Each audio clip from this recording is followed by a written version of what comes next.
Baik, izin menjawab soal nomor 4.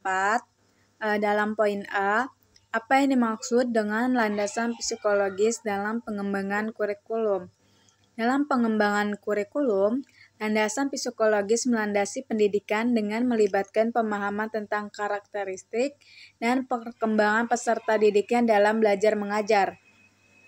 Yang poin B, mengapa penting untuk memperhatikan landasan psikologis dalam pengembangan kurikulum?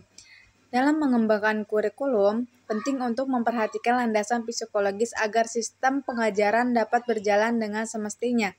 Setiap siswa memiliki keunikan individual dalam cara mereka belajar dan mengembangkan pemahaman. Dalam pengembangan kurikulum, aspek psikologis patut dipertimbangkan. Pada proses pelaksanaan kurikulum, faktor psikologis merujuk pada 2 cabang ilmu psikologis, yaitu psikologis pengembangan dan psikologi belajar. Psikologi perkembangan memandang aspek kesiapan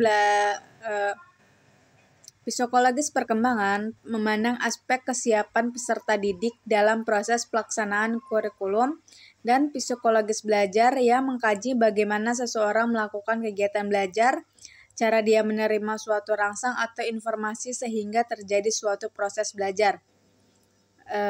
Poin C, berikan contoh bahwa landasan psikologis diakomodir dalam kurikulum di Indonesia.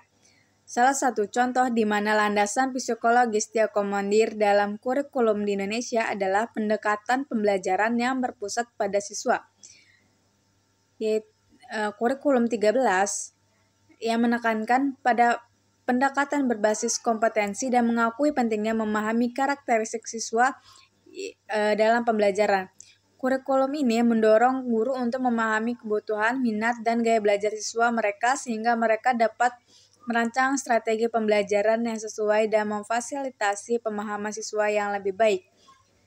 Menjawab poin D, bagaimana landasan psikologis dalam pengembangan kurikulum dapat membantu guru dan mengambil keputusan pendidikan dalam menyusun strategi dan materi pembelajaran yang efektif. Dengan memahami bagaimana siswa belajar melalui prinsip-prinsip psikologis yang terlibat dalam belajar, guru dapat merancang strategi pembelajaran yang sesuai dengan cara siswa memproses informasi dan mengembangkan pemahaman. Kemudian mengelola motivasi dan emosi siswa. Psikologi pendidikan juga memperhatikan faktor motivasi dan emosi dalam pembelajaran.